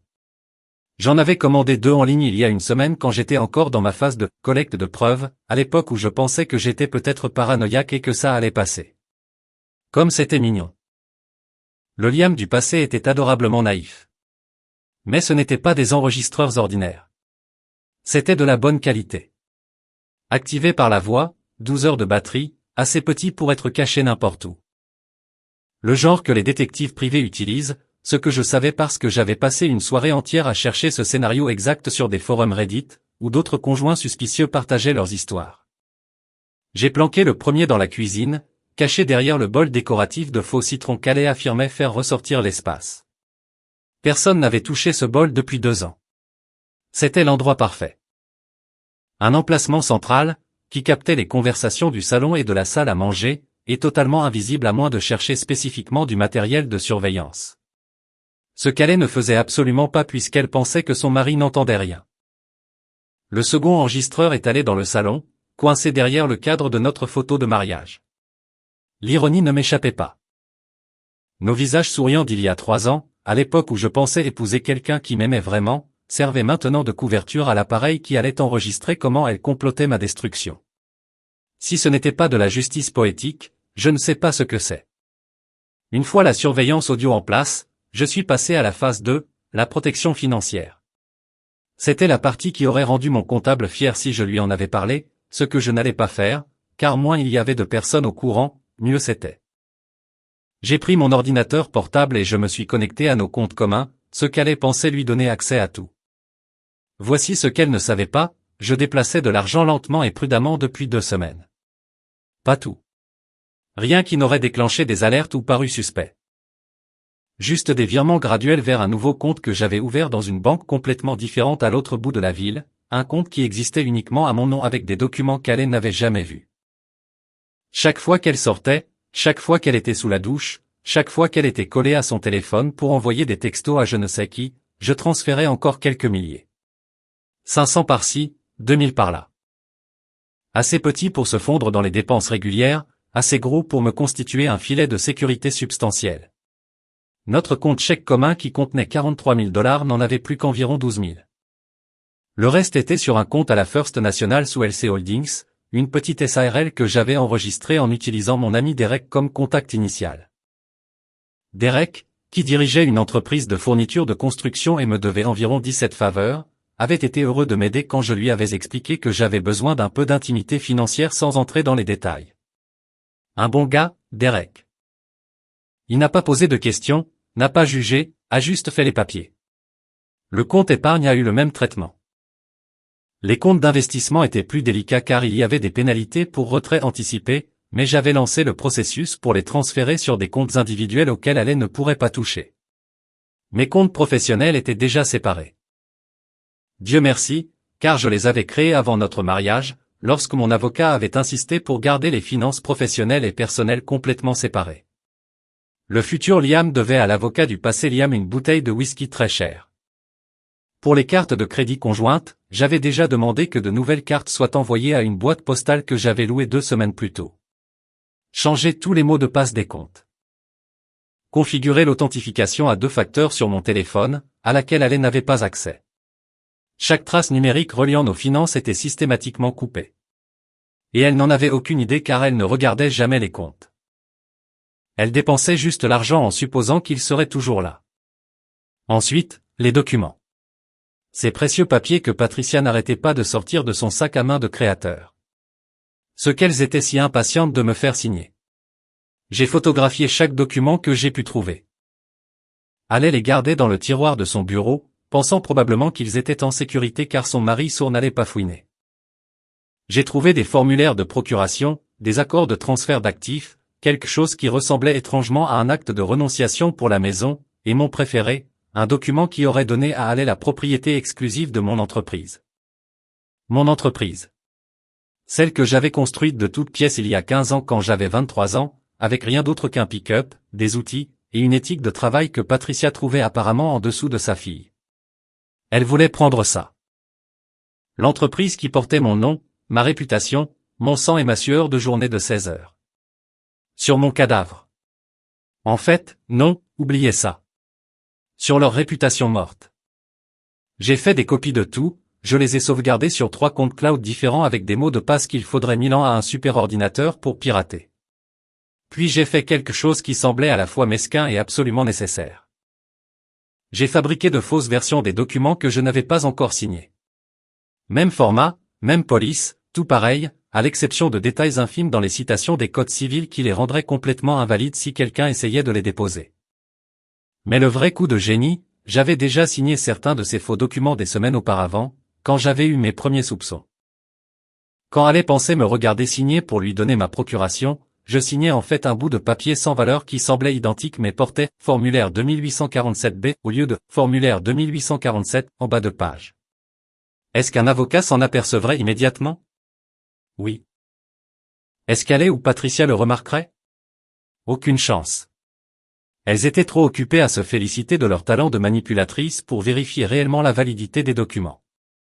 J'ai passé 1 heure de plus à fouiller dans le bureau d'Allais, cherchant tout ce qui pourrait être utile.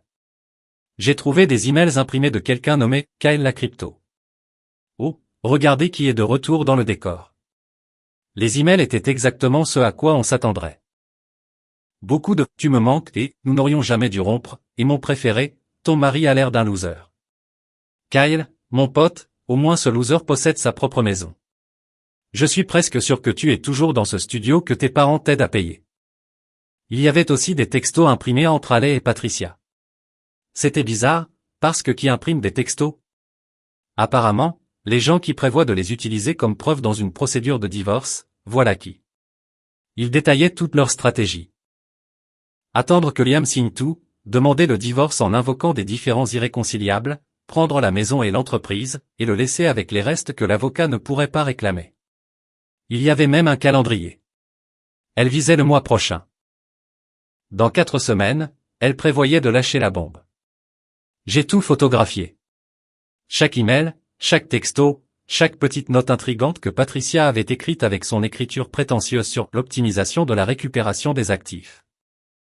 Le dossier de preuves sur mon téléphone devenait épais, et j'étais de plus en plus en colère. Mais c'était une colère contrôlée maintenant. Le genre utile. Le genre qui rend stratégique au lieu de stupide. Au moment où j'ai entendu la voiture d'Allais se garer dans l'allée 3 heures plus tard, tout était de retour exactement là où je l'avais trouvé. Les enregistreurs étaient cachés et tournaient. L'argent était déplacé. Les documents étaient copiés et les faux étaient en place. J'étais assis sur le canapé à regarder la télé avec les sous-titres, ressemblant à s'y méprendre au mari impuissant et naïf qui avait passé l'après-midi à ne rien faire de productif. Allais est entré, chargé de sacs de courses de magasins que je ne pourrais pas m'offrir même pendant mes meilleurs mois. Elle rayonnait, heureuse, probablement défoncée par l'excitation de dépenser l'argent auquel elle pensait être sur le point d'avoir un accès illimité. Elle m'a montré ses achats. Des vêtements, des chaussures, un truc décoratif pour la salle de bain qui coûtait $200 et ressemblait à un objet trouvé dans un vide-grenier. J'ai souri, j'ai hoché la tête, je lui ai fait un pouce en l'air encourageant, j'ai joué le rôle du mari soutenant une fois de plus. Elle n'avait aucune idée que, pendant qu'elle faisait du shopping pour sa garde-robe post-divorce, j'avais méthodiquement démantelé tout son plan. Que chaque mot qu'elle avait prononcé ce matin était enregistré et sauvegardé à plusieurs endroits. Que ces faux documents signés n'avaient aucune valeur. Que l'argent qu'elle pensait récupérer avait déjà disparu, légalement transféré vers des comptes dont elle ignorait l'existence. Si elle pensait jouer aux échecs pendant que je jouais aux dames, elle allait découvrir que nous ne jouions même pas au même jeu. Elle jouait aux échecs. Moi, je jouais une guerre psychologique en 4 dimensions, et j'avais déjà gagné depuis 3 coups. Elle ne le savait juste pas encore. Cette nuit-là, allongée dans le lit à côté d'elle pendant qu'elle scrollait sur son téléphone, probablement en train d'envoyer des SMS à Kyle sur leur avenir commun, j'écoutais tout. Chaque notification, chaque bruit de frappe, chaque petit son numérique qui confirmait que ma femme s'était désengagée de notre mariage. Et je souriais dans l'obscurité. Parce que demain, je vérifierai les enregistrements, je rassemblerai plus de preuves, je resserrerai un peu plus le filet. Laissons-la croire qu'elle gagne. Les méchants reçoivent toujours une ovation avant que le rideau ne tombe. Et le rappel de rideau de Allais arrivait à grands pas. Le lendemain soir, Allais a décidé de préparer le dîner. Et par préparer, je veux dire qu'elle a commandé à emporter dans ce resto italien hors de prix du centre-ville, et a transvasé la nourriture dans notre porcelaine de mariage comme si elle avait passé des heures à suer derrière les fourneaux. Je l'ai regardé dresser les assiettes de pâtes avec une expression concentrée, disposant des feuilles de basilic comme si elle participait à une émission culinaire. La performance était presque impressionnante. Elle a même allumé la cuisinière pendant quelques minutes pour que la cuisine sente comme si quelque chose y avait réellement été préparé. Le dîner est prêt, a-t-elle dit, sa voix portant cette fausse gaieté avec laquelle j'étais devenu intimement familier. Je pouvais entendre chaque syllabe maintenant, chaque note forcée d'enthousiasme. Mon audition était probablement à 60% de sa capacité. Assez pour capter les conversations, les appels téléphoniques, et tous les mensonges qui les accompagnaient. Je me suis assis à table, et elle m'a servi avec ce sourire qui m'aurait dupé 6 semaines plus tôt. Qui m'aurait fait croire que j'avais une femme attentionnée qui en avait quelque chose à faire de moi au-delà de mon compte en banque. Elle avait même allumé des bougies, celles hors de prix de sa boutique qui sentait la moisson d'automne ou je ne sais quelle absurdité marketing. Maman pense qu'on devrait rénover, a-t-elle dit, en enroulant des pâtes sur sa fourchette avec une élégance étudiée. Elle avait pris ses cours de bonne manière sur lesquels Patricia avait insisté. Appris à manger comme si elle était dans un country club, même si elle avait grandi dans une banlieue solidement classe moyenne où la plus grosse controverse était de savoir qui avait la plus belle pelouse.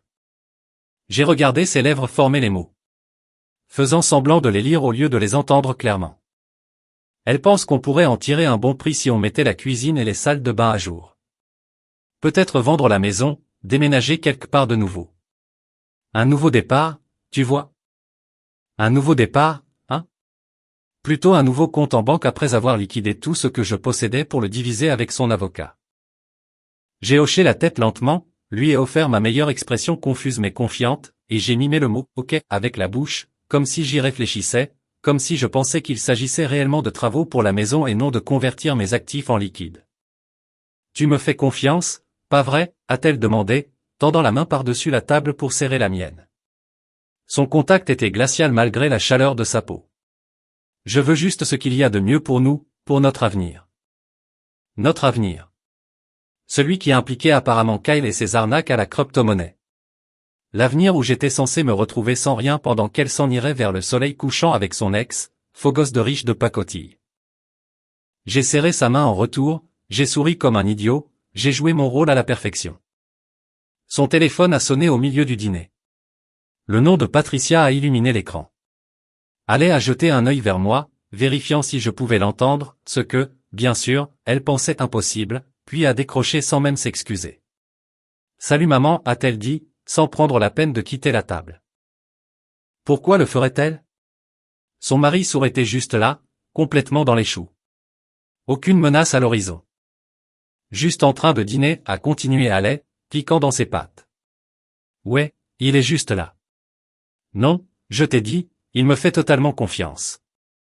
Pendant ce temps, mon dictaphone, celui que j'avais caché derrière le vase décoratif au centre de la table, coincé juste derrière les fausses fleurs qu'Allais avait insisté pour mettre car elles apporteraient de la vie à l'espace, enregistrait chaque mot.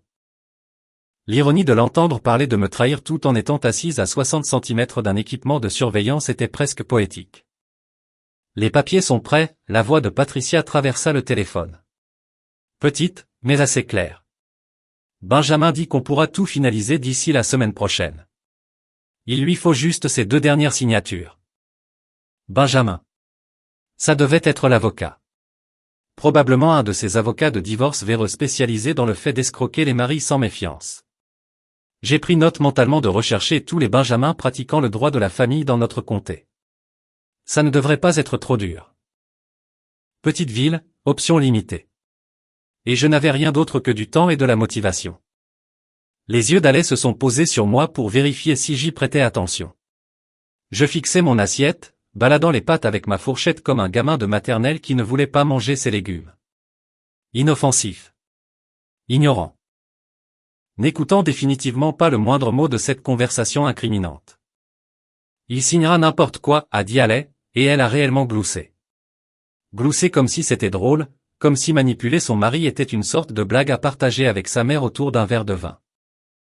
Hier, il a signé ce document de refinancement sans même lire au-delà du premier paragraphe. Il a juste confiance que je veux son bien. Ah. Au passé, ma chérie. J'avais la fourchette à mi-chemin de la bouche, figée en l'air, écoutant ma femme rire de m'avoir trompé. L'enregistreur captait tout cela. Chaque rire, chaque murmure conspirateur, chaque mention banale de fraude et de manipulation.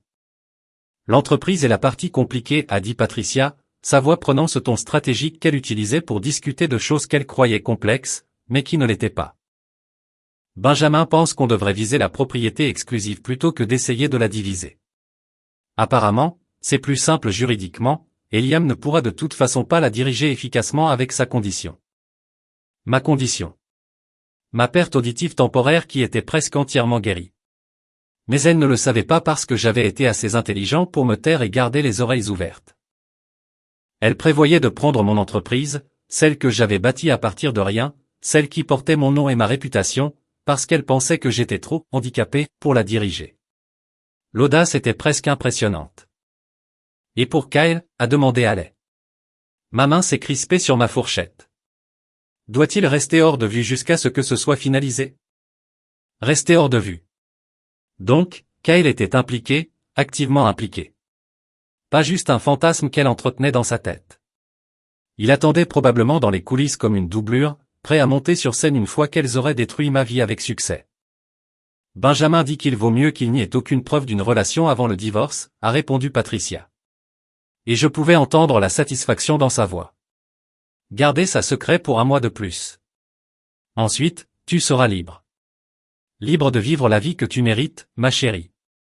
La vie qu'elle méritait. Avec mon argent. Dans ma maison qu'elle voulait vendre. Avec mon entreprise qu'elle voulait voler. Aux côtés d'un homme qui avait déjà prouvé qu'il ne pouvait pas être fidèle. Ouais, ça sonnait exactement comme ce qu'elle méritait, même si ce n'était probablement pas dans le sens que Patricia l'entendait. Elles ont parlé logistique pendant encore 5 minutes. Les plannings, les rendez-vous avec les avocats, les meubles qu'elle voulait garder et ceux qu'elle voulait vendre. Elle parlait de moi comme si j'étais déjà parti, déjà effacé de l'équation, n'étant plus qu'une signature sur des papiers qui transféreraient tout ce pourquoi j'avais travaillé à son nom. Quand Haley a finalement raccroché, elle m'a regardé avec ce sourire éclatant, le masque fermement remis en place. Désolé pour ça. Maman s'inquiète, tu sais. J'ai hoché la tête, lui donnant un sourire compréhensif. Bien sûr chérie, ta maman s'inquiète. C'est tout à fait le sujet de cette conversation. Certainement pas une conspiration pour commettre une fraude, non. Juste une inquiétude maternelle tout à fait normale. Encore du vin, a-t-elle demandé en attrapant déjà la bouteille. Elle s'est servie un verre généreux, le remplissant presque jusqu'au bord. L'heure de fêter ça, sans doute. Elle était si près du but, si près d'exécuter la trahison parfaite. Pourquoi ne pas célébrer? J'ai levé mon verre à mon tour, et elle m'en a versé avec ce regard indulgent, comme si j'étais un enfant à qui elle faisait une fleur. On a trinqué et elle a dit un truc sur nous, sur notre avenir et d'autres mensonges qui m'auraient brisé le cœur s'ils n'avaient pas déjà été réduits en morceaux si petits qu'ils ne pourraient probablement jamais se recoller correctement. Le reste du dîner n'était qu'une performance artistique. Haley m'a parlé de tout et de rien. Sa journée à la boutique, un drame avec sa collègue Amanda, ses projets d'aller chez le coiffeur vendredi. Des absurdités superficielles destinées à combler le vide tout en évitant toute communication réelle. J'ai hoché la tête, joué le mari attentif, tout en pensant à l'appareil d'enregistrement qui captait tout, aux copies des documents stockés dans 3 comptes cloud différents, et à l'argent qu'elle pensait obtenir qui avait déjà disparu. Après le dîner, elle a insisté pour qu'on regarde un film, une comédie romantique, ce qui était probablement ironique vu notre situation. Nous nous sommes assis sur le canapé, elle blottit contre moi comme si nous étions toujours un couple amoureux. Et je pouvais tout entendre. Les dialogues de la télé, la bande-son, sa respiration, son téléphone vibrant avec les textos qu'elle essayait de vérifier discrètement. C'était mon dernier repas en tant que dindon de la farce. La dernière représentation avant que la vérité ne réduise tout en cendres. Je jouais le rôle du mari dévoué et confiant pour la dernière fois, et j'allais faire en sorte que ça compte. Laissons-la croire qu'elle a gagné. Laissons-la croire que je signais ma vie sans m'en rendre compte. Laissons-la croire que le plan de sa mère fonctionnait parfaitement. Parce que demain, le volume allait monter de façon permanente. Demain, j'en aurais fini de faire semblant. Demain, Haley allait apprendre que l'homme qu'elle avait sous-estimé, le mari bricoleur qu'elle avait rejeté, le poids mort dont elle s'était plainte. Il avait tout écouté, et il avait enregistré absolument chaque mot. Le lendemain matin, je me suis réveillé avant Haley, ce qui n'était pas inhabituel. Ce qu'il était, c'était le sentiment de calme que j'éprouvais. Comme si je me tenais au bord de quelque chose d'immense et d'inévitable. C'était le grand jour. Fini de faire semblant. Fini de faire le sourd. Fini de la laisser penser qu'elle s'en était tirée. J'avais passé des semaines à rassembler des preuves, à déplacer de l'argent, à me préparer pour cet instant précis. Maintenant, c'était l'heure du spectacle. J'ai préparé du café dans la cuisine. Et pour la première fois en 5 semaines, je n'ai pas bougé silencieusement. J'ai laissé les portes des placards claquer avec leur bruit normal. J'ai laissé la machine à café biper. J'ai laissé mes pas résonner naturellement sur le sol. Si Haley y avait prêté attention, elle aurait pu remarquer la différence. Mais elle ne me prêtait plus attention depuis des semaines. Je n'étais qu'un bruit de fond dans sa vie. Un problème qu'elle était sur le point de résoudre. Elle est descendue vers 7h30, les cheveux en bataille, portant l'un de ces ensembles de pyjamas en soie qui coûtaient une fortune et ressemblaient à quelque chose sorti d'un film. Elle faisait défiler l'écran de son téléphone avant même d'avoir posé le pied sur la dernière marche. Question de priorité, pas vrai? Elle est entrée dans la cuisine sans me regarder, se dirigeant directement vers la cafetière. M'jour, a-t-elle dit distraitement, sans même lever les yeux de son écran. Et c'est là que je l'ai fait. C'est là que j'ai répondu avec un son réel, avec ma vraie voix, claire comme de l'eau de roche.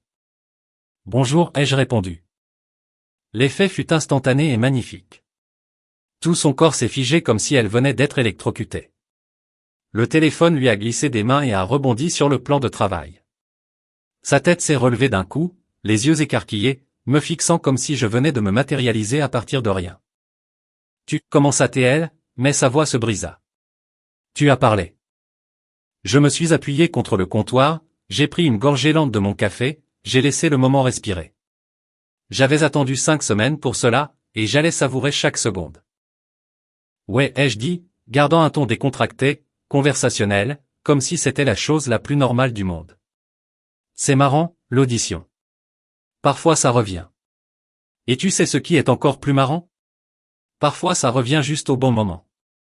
Son visage est passé par environ 6 émotions différentes en 3 secondes, la confusion, la prise de conscience, la panique, et finalement cette couleur pâle et maladive, comme si tout son sang était descendu directement dans ses pieds.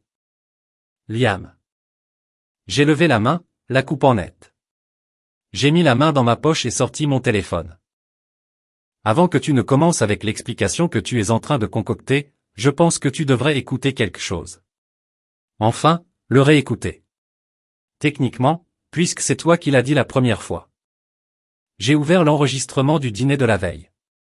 J'ai appuyé sur lecture. Sa voix a empli la cuisine, d'une clarté cristalline. Elle parlait à Patricia. Il signera n'importe quoi. Il a juste confiance que je veux son bien. Puis la réponse de Patricia, l'entreprise est la partie compliquée. Benjamin pense qu'on devrait viser la propriété exclusive. Et enfin, le coup de grâce. Haley demandant, et pour Kyle? Doit-il rester hors de vue jusqu'à ce que ce soit finalisé? J'ai regardé le visage d'Haley pendant qu'elle s'écoutait parler. J'ai regardé la couleur s'estomper encore plus. J'ai regardé sa bouche s'ouvrir et se fermer comme un poisson qui se noie dans l'air. J'ai regardé ses mains se mettre à trembler. La représentation était meilleure que tout ce que j'avais pu imaginer. Toutes ces semaines de préparation, toutes ces heures à rassembler des preuves, tout s'amenant à ce moment parfait où je la regardais réaliser qu'elle avait été prise au piège. Quand l'enregistrement a pris fin, le silence a empli la cuisine. Pas le silence confortable d'une matinée partagée, mais le silence lourd et étouffant d'un mariage mourant en direct. Depuis combien de temps, a-t-elle murmuré, sa voix à peine audible. Depuis combien de temps peux-tu entendre? Assez longtemps, ai-je répondu, posant mon téléphone sur le comptoir entre nous comme une pièce à conviction dans un tribunal. Assez longtemps pour t'entendre m'appeler poids mort. Assez longtemps pour vous entendre, toi et ta mère, comploter pour voler tout ce que j'ai bâti. Assez longtemps pour t'entendre planifier ton avenir avec Kyle Mitchell. Ce même Kyle qui t'a trompé avec ta cousine. Mais bon. Au moins il a de l'ambition, pas vrai? Liam, s'il te plaît, laisse-moi t'expliquer. T'expliquer quoi? Je l'ai coupé, et j'ai laissé un peu de colère s'infiltrer dans ma voix. Sans crier, sans perdre le contrôle, juste en la laissant entendre à quoi ressemblaient 5 semaines de trahison. Expliquer comment tu allais prendre mon entreprise. Celle que j'ai bâtie de zéro avant même de te rencontrer. Expliquer comment tu allais vendre la maison que j'ai achetée et payée. Ou peut-être expliquer comment tu allais me laisser sans rien pendant que tu partais avec un type dont le plus grand exploit est d'avoir des abdos et une arnaque à la crypto-monnaie. Elle a ouvert la bouche, l'a refermée. Que pouvait-elle dire? J'avais des enregistrements. J'avais des preuves. Je l'avais coincé la main dans le sac et nous le savions tous les deux. Ce n'est pas ce que tu crois, a-t-elle tenté, mais même elle n'avait pas l'air convaincue. Vraiment? J'ai lancé un autre enregistrement, je l'ai mis en lecture. Sa voix encore. Parfois, je pense à ce que la vie aurait été si j'avais épousé Kyle. Je l'ai arrêté là, je l'ai regardé. Ce n'est pas ce que je crois? Allez, j'écoute depuis des semaines. Je sais exactement ce que c'est. Tu pensais t'être marié en dessous de ton rang. Tu as été fatigué de faire semblant. Et quand j'ai eu un accident qui m'a rendu vulnérable.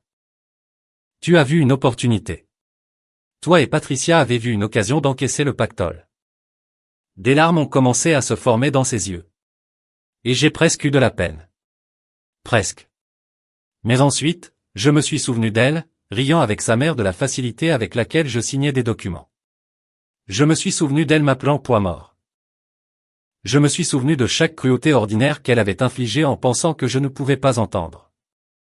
Ces papiers que tu m'as fait signer, ai-je continué, la procuration, les documents de transfert de l'entreprise, tout ça.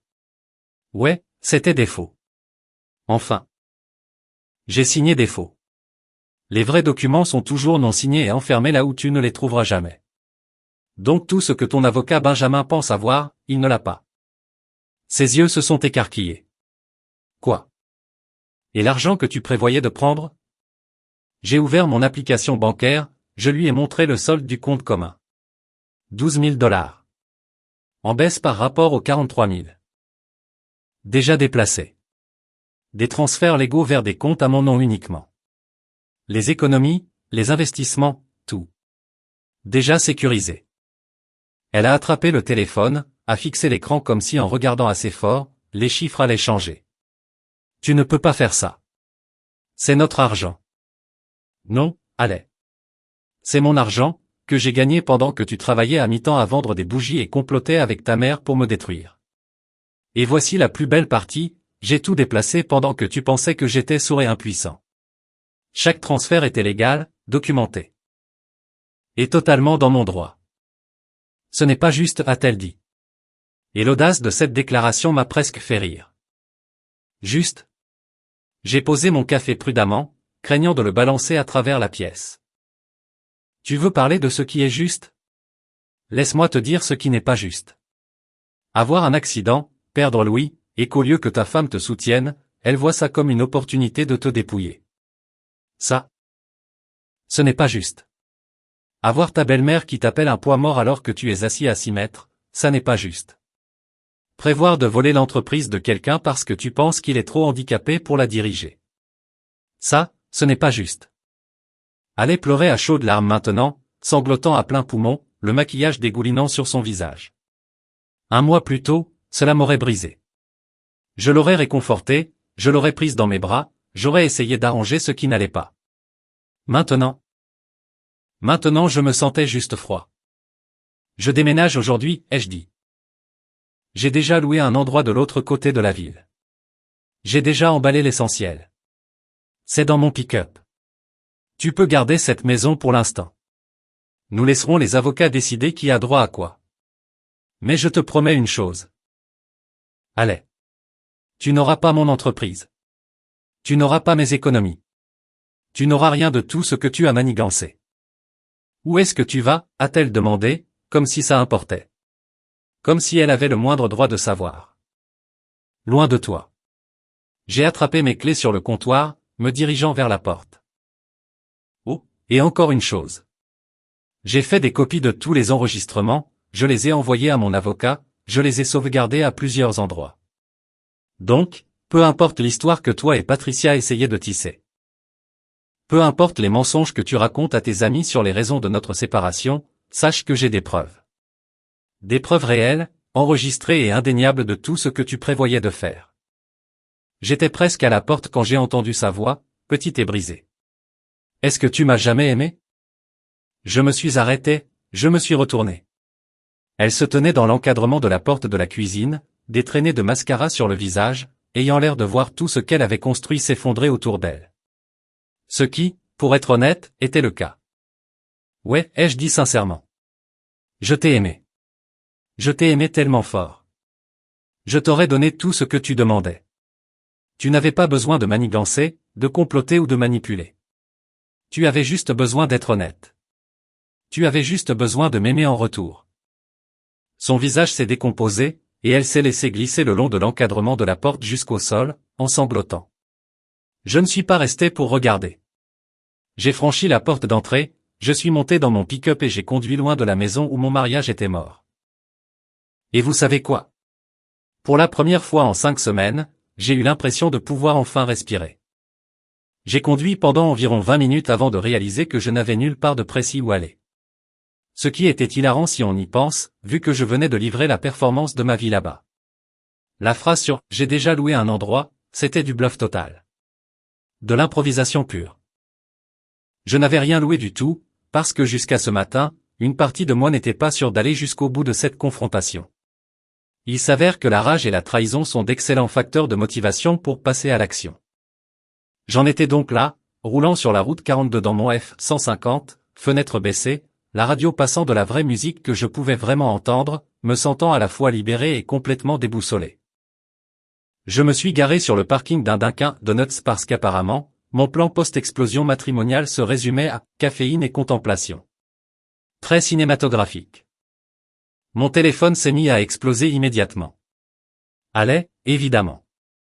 12 appels en 5 minutes, suivis d'une avalanche de textos qui ont dégénéré en un temps record de « s'il te plaît, reviens ». Il faut qu'on parle « ah, tu es déraisonnable », pour finir par « tu ne peux pas partir comme ça ». J'ai regardé les notifications s'accumuler comme un accident de voiture au ralenti, chacune plus désespérée que la précédente. Je les ai toutes supprimées sans lire au-delà des aperçus. Puis Patricia a appelé. Bien sûr qu'elle a appelé. Ale avait dû immédiatement téléphoner à sa maman pour lui signaler que le poids mort s'était miraculeusement fait pousser une colonne vertébrale et s'était échappé. J'ai laissé sonner, regardant Patricia Montgomery Ashford clignoter sur mon écran à 3 reprises avant qu'elle n'abandonne. 2 minutes plus tard, un message vocal est apparu. J'ai failli le supprimer sans l'écouter, mais la curiosité l'a emporté. Liam, c'est Patricia. Sa voix avait ce ton aristocratique et sec qui laissait entendre qu'elle me faisait une faveur en reconnaissant mon existence. Je ne sais pas ce que Alette a dit pour te contrarier, mais partir comme un enfant n'est pas la solution. Tu dois revenir pour que nous puissions en discuter rationnellement. Nous avons des documents légaux qui requièrent ton attention. Et abandonner ta femme dans une période difficile donne une très mauvaise image de ton caractère. Rappelle-moi immédiatement. J'ai carrément éclaté de rire dans mon pick-up. Abandonner ma femme dans une période difficile. La période difficile qu'elle et sa mère avaient orchestrée. Les documents légaux qui étaient de fausses copies de tentatives de fraude. L'audace était presque admirable. Patricia avait passé des semaines à m'appeler « poids mort » et à planifier ma destruction financière, et maintenant elle voulait me faire la leçon sur le caractère. J'ai sauvegardé le message vocal et l'ai ajouté à mon dossier de preuves, juste à côté des enregistrements d'Ale et Patricia en plein complot. Mon avocat allait s'en donner à cœur joie avec tout ça. En parlant d'avocat, il m'en fallait un. Un vrai, pas un de ces escrocs à la Benjamin. J'ai ouvert Google, j'ai tapé « avocat divorce près de chez moi » et j'ai commencé à faire défiler les avis. J'ai trouvé une femme nommée Rebecca Chin avec une note de 5 étoiles et des avis qui utilisaient des mots comme agressive, minutieuse, ne plaisante pas. Parfait. J'ai appelé son cabinet directement depuis le parking du Dunkin' Donuts. Groupe juridique Chin, ici Stéphanie. Bonjour, j'ai besoin de parler à Rebecca Chin pour une affaire de divorce. C'est urgent. Madame Chin est avec un client en ce moment. Puis-je prendre vos coordonnées et lui demander de vous rappeler? J'ai donné mes coordonnées à Stéphanie, insisté sur l'urgence, mentionné que j'avais des preuves enregistrées de tentatives de fraude et de manipulation financière. Ça a capté son attention. Ne quittez pas, laissez-moi voir si Madame Chin peut vous accorder 5 minutes. 3 minutes plus tard, Rebecca Chin était au bout du fil. Elle avait une de ces voix qui donnait l'impression qu'elle avait tout vu et que rien ne l'impressionnait. Monsieur Carter. Stéphanie me dit que vous avez des enregistrements. Des heures entières. Ma femme et sa mère complotant pour voler mon entreprise, prendre mes actifs, falsifier des documents. Tout ça enregistré à leur insu au cours de la semaine dernière. Étiez-vous dans la pièce lors de ces conversations? Oui, dans ma propre maison. Pourquoi? L'Ohio est un État à consentement unilatéral, a-t-elle poursuivi.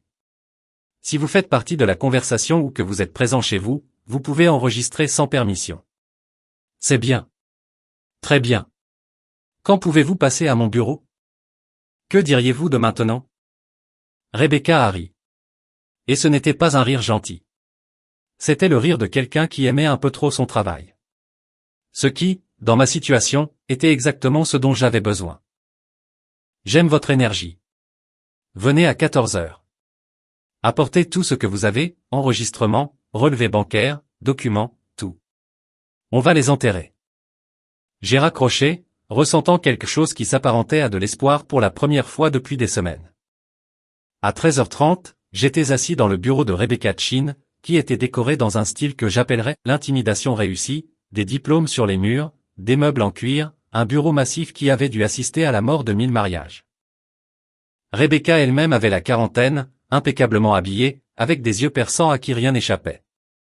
J'ai passé 90 minutes à tout lui raconter, l'accident, la perte auditive, les comportements suspects, les conversations surprises, les enregistrements, les faux documents, les transferts financiers.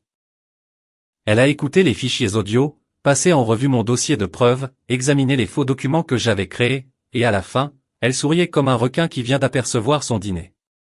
C'est l'une des affaires les mieux documentées que j'ai vues en 20 ans, a-t-elle déclaré. Votre femme et sa mère vous ont essentiellement servi un accord de divorce en votre faveur sur un plateau d'argent. Elles ont tenté de vous escroquer, ce que nous pouvons prouver. Elles ont comploté pour voler des biens matrimoniaux et personnels. Ce que nous pouvons prouver. Elles ont organisé une infidélité, ce qui n'aura pas d'importance pour le divorce dans l'Ohio puisqu'il se fait sans faute, mais cela aura son poids devant le tribunal de l'opinion publique. Qu'en est-il de l'entreprise? Votre entreprise est un bien personnel séparé. Vous l'avez créé avant le mariage, vous avez gardé des comptes distincts et vous avez des documents clairs. Elle n'y a aucun droit, surtout pas après avoir tenté de commettre une fraude. Pour la maison. C'est plus délicat puisque vous l'avez acheté avant le mariage, mais que vous y avez vécu tous les deux. Nous devrons peut-être négocier là-dessus, mais compte tenu de son comportement, je suis confiante que nous pourrons obtenir un arrangement favorable. Et l'argent que j'ai déplacé? Rebecca a balayé la question d'un geste de la main. Tout à fait légal. Vous avez transféré vos propres fonds depuis des comptes communs auxquels vous aviez parfaitement le droit d'accéder. Il n'y a rien qu'elle puisse y faire. En fait, ces tentatives pour vous manipuler afin que vous lui cédiez des actifs jouent en votre faveur. Ça démontre sa mauvaise foi. Nous avons passé encore 1 heure à planifier la stratégie.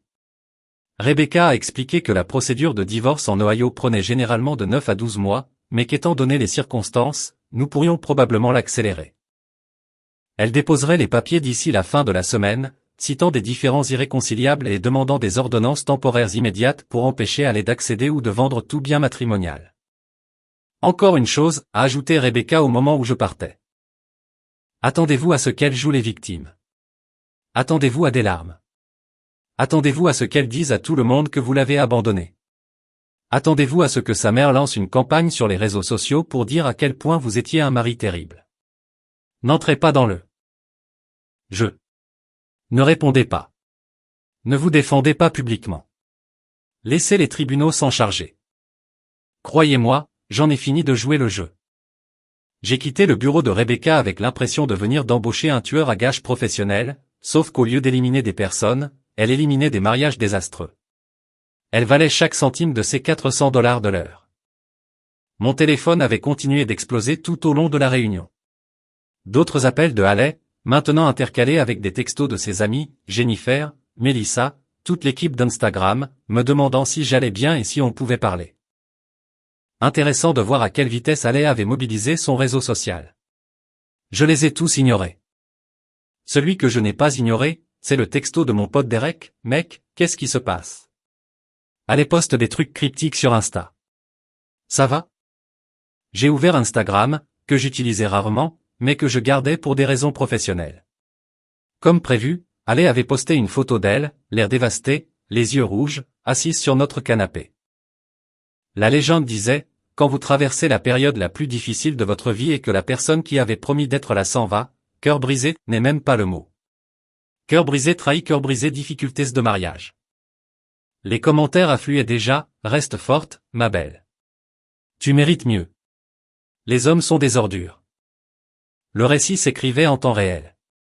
Et dans cette version, j'étais le méchant qui avait abandonné sa femme sans raison.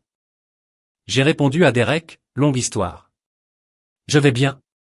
Plus que bien, en fait. Ignore tout ce qu'elle poste. La vérité finira par éclater. Ensuite, j'ai fait ce que j'aurais dû faire des semaines plus tôt. J'ai posté ma propre photo. Juste une vue de la route ouverte à travers mon pare-brise. Le soleil se couchant au loin. Légende, parfois, la meilleure chose que l'on puisse faire est d'entendre la vérité et de rouler vers quelque chose de meilleur. Nouveau chapitre liberté. Assez cryptique pour ne pas violer la règle de Rebecca, n'entrez pas dans le jeu, mais assez clair pour que les gens qui me connaissaient comprennent que la donne avait changé. En soirée, j'ai pris une chambre dans un Holiday Inn Express, car apparemment mes compétences en planification post-confrontation avaient besoin d'être améliorées. Alors que j'étais allongé sur le lit d'hôtel générique, écoutant la machine à glaçons au bout du couloir et la circulation à l'extérieur, des sons que je pouvais vraiment entendre maintenant, des sons qui m'avaient désespérément manqué, j'ai ressenti quelque chose d'inattendu. La paix. Pas le bonheur, exactement. Pas encore. La trahison piquait toujours. La colère bouillonnait encore. La blessure était toujours douloureuse. Mais sous tout cela se trouvait ce sentiment fondamental de soulagement. Je ne vivais plus dans un mensonge. Je ne faisais plus semblant que tout allait bien alors que mon mariage pourrissait de l'intérieur. Je ne jouais plus le rôle du dindon de la farce dans la combine de quelqu'un d'autre. Mon téléphone a vibré une dernière fois. Un autre texto d'Alais. S'il te plaît, il faut qu'on parle. Je peux tout expliquer. J'ai bloqué son numéro. Bloqué celui de Patricia aussi. Elle pourrait communiquer par avocat interposé maintenant, ce qui était exactement la place des gens qui commettent des fraudes. Puis j'ai ouvert la fenêtre de mon pick-up, j'ai écouté le monde à l'extérieur, et j'ai souri. Après 5 semaines de silence et 5 semaines de trahison. Après avoir découvert que ma femme était une étrangère et mon mariage une mascarade. Après avoir rassemblé des preuves, planifié ma vengeance, et finalement exécuté la confrontation vers laquelle je me dirigeais depuis tout ce temps. Après tout cela, j'avais enfin entendu la vérité. Et croyez-moi, rien ne sonne mieux que la liberté.